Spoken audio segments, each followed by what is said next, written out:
Welcome. Let's talk about love today. Today is February 14th, Valentine's Day.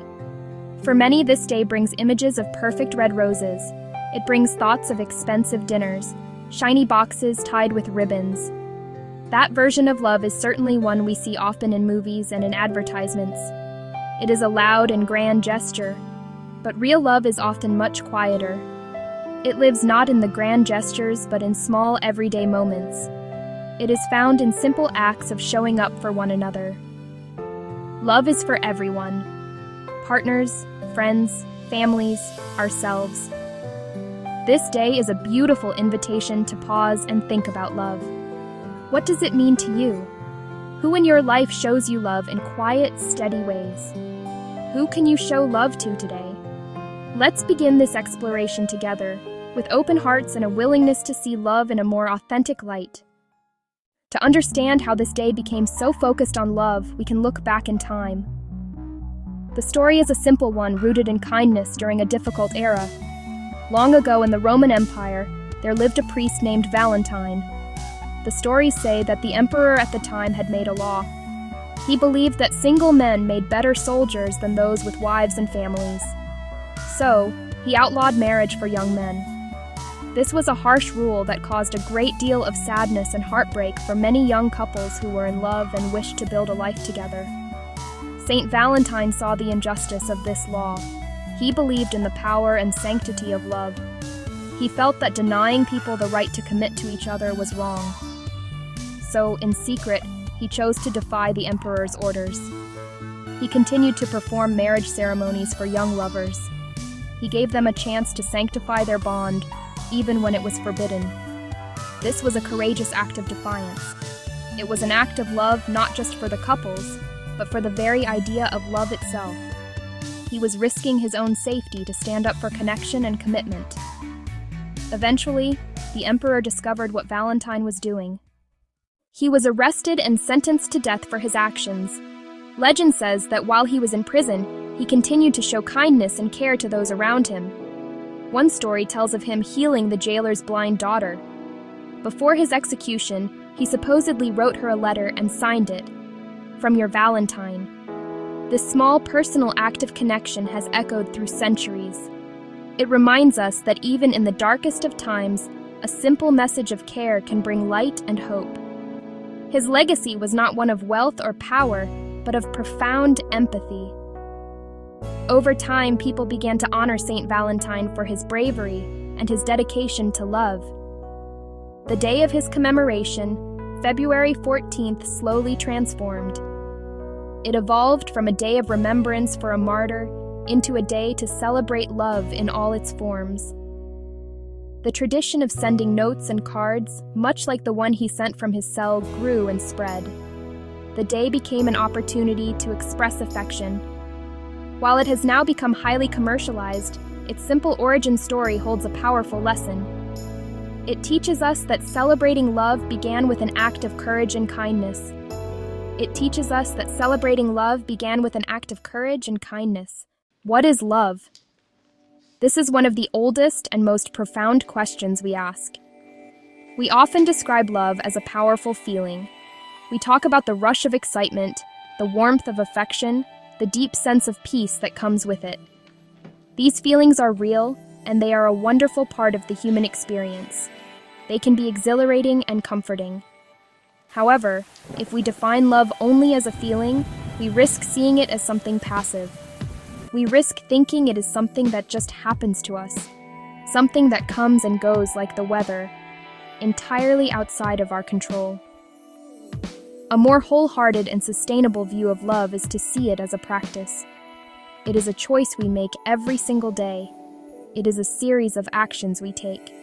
The feelings of love may fluctuate. They can be strong one day and faint the next. Life is full of stress, exhaustion, and misunderstanding, which can easily cloud our loving feelings. But the practice of love endures. It's what we do when we don't necessarily feel like it. It is choosing to be kind when we are tired. It is choosing to be patient when we are frustrated. It is choosing to connect when we feel the urge to pull away. The writer M. Scott Peck wisely stated, Love is as love does. This simple phrase holds immense truth. It shifts the focus from our internal emotional state to our external behavior. It means love is not just something we feel, it is something we actively do. It is a verb. This perspective is empowering.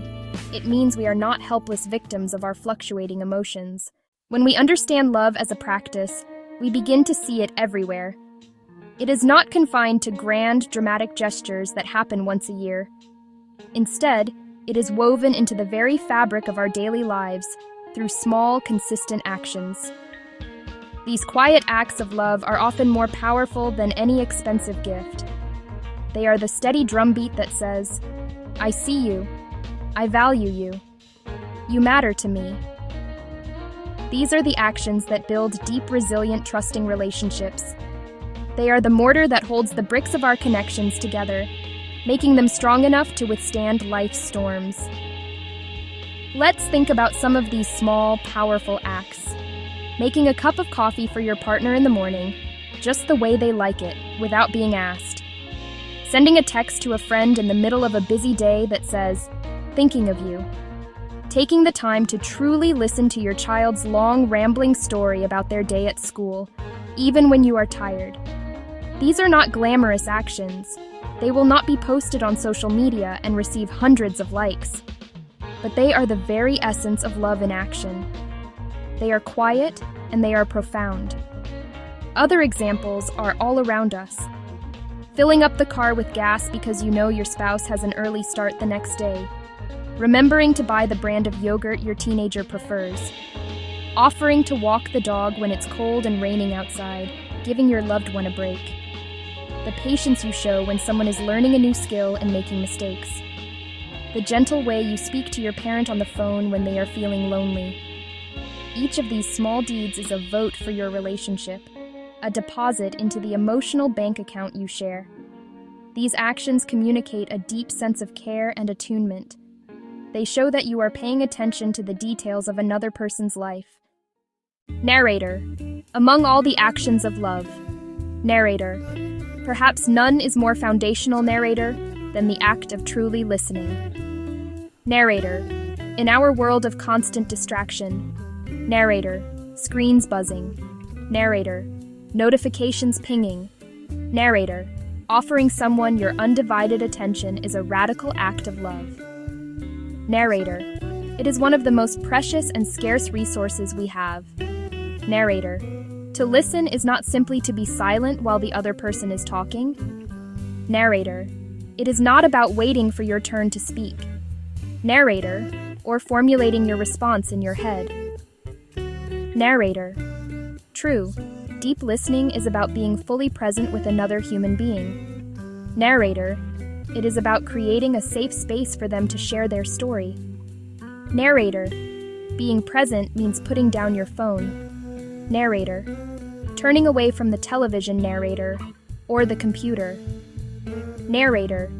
Making eye contact. Narrator. Letting your body language say, "I am here with you, right now." Narrator. Nothing else is more important. Narrator. When we offer this kind of presence, we are communicating immense value. Narrator. We tell the other person that their thoughts, narrator, their feelings, narrator, their experiences matter. Narrator. We give them the gift of being seen and heard. Narrator. Love in action. Narrator often takes the form of simple, practical help. Narrator. It is the choice to lighten someone else's load, narrator, to step in and share the work of daily life. Narrator. These acts of service are the silent heroes of strong relationships. Narrator. They are often unglamorous and repetitive, narrator, yet they speak volumes about care and partnership. Narrator. When done with a spirit of generosity, they are tangible expressions of love. Today, Valentine's Day, 2026, let us redefine celebration. Notice the small things. Choose action over spectacle. Offer presence, offer attention, offer kindness. These are the greatest gifts. They build strong hearts and resilient spirits. They remind us we belong to each other. Expand the view beyond romantic partners. Celebrate love with children. Celebrate love with parents. Celebrate love with siblings. Celebrate love with dearest friends. These connections are the bedrock of our lives. They deserve to be honored and celebrated. True connection is built on a foundation of small, consistent acts of care and attention. It is built on vulnerability and courage. Let's set aside the pressure for perfection. Release the expectation that love must look a certain way or cost a certain amount of money.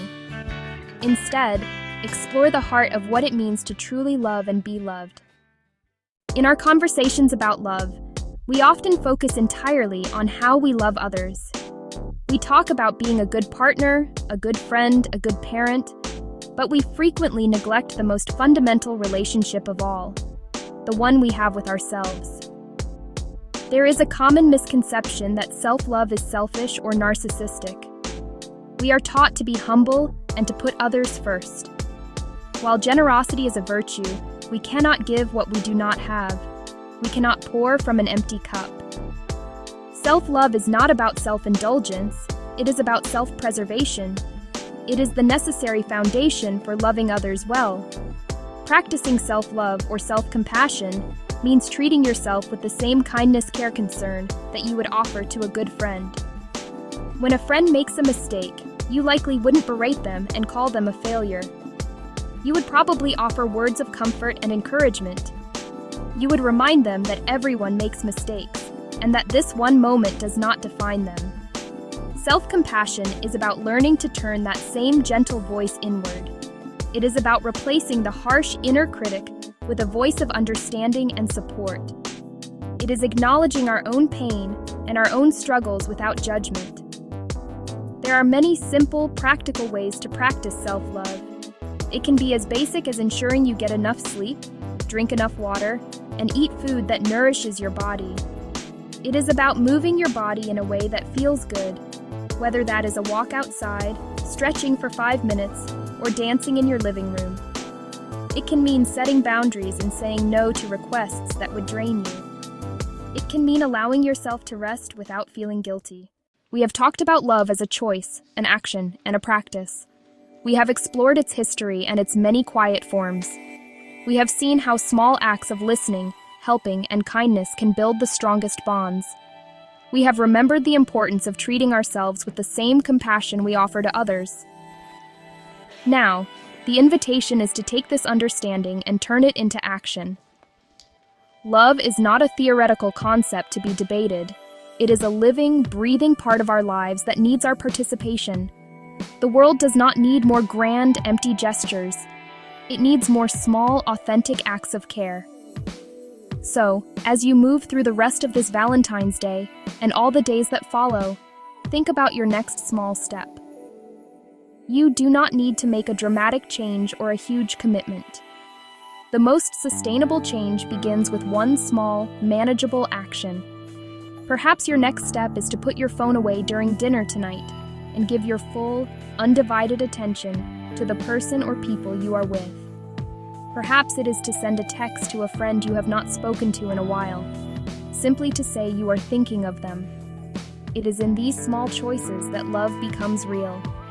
If you are feeling lonely or disconnected today, your small step might be directed inward. Maybe you can take 10 minutes to sit quietly and listen to a piece of music you love. Maybe you can write down 3 things about yourself that you are proud of. Or perhaps you can simply place a hand on your own heart and take a few deep breaths, offering yourself a moment of peace and kindness. Remember, caring for yourself is not selfish.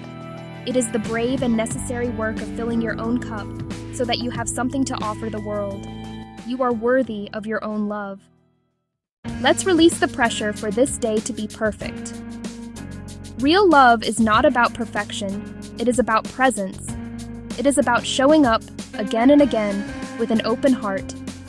It is about choosing courage over comfort and connection over cynicism. Remember the story of Saint Valentine, who acted with courage and kindness in a difficult time. You too can choose to act, choose to listen, choose to help, choose to speak with kindness, Choose to be grateful. These are the choices that create a life and a world filled with more love. May your day and your life be filled with the quiet, steady hum of real connection. This is not about grand, sweeping romance once a year. This is about real, sometimes messy, deeply meaningful love we can practice every day. It's about the courage to be imperfect and the compassion to allow others to be imperfect too. This is where authentic connection begins. Notice the small things. Offer attention. Offer kindness. These are the greatest gifts. They build strong hearts and resilient spirits. They remind us we belong to each other. Let's begin this exploration together, with open hearts and a willingness to see love in a more authentic light.